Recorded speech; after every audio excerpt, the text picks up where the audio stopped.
How to sign in to Cooperative online banking account. Hey everybody, welcome back to Official Help Desk. In today's video, I'm going to show you how you can get logged into your Cooperative online banking account.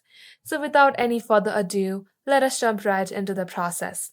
Head over to any of your preferred web browser in your PC and at the top search bar, type in www.co-cooperativebank.co.uk. Once you do so, you will land onto its official website.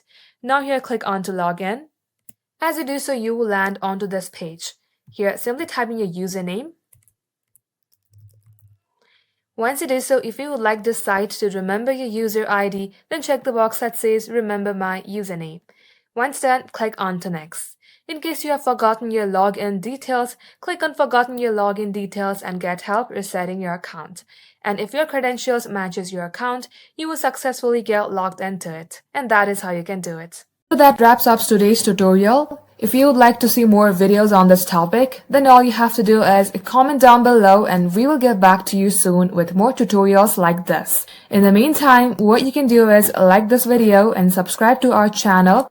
And don't forget to hit the notification bell icon so that you will get a notification whenever we post. Thank you for watching. We will catch you up soon.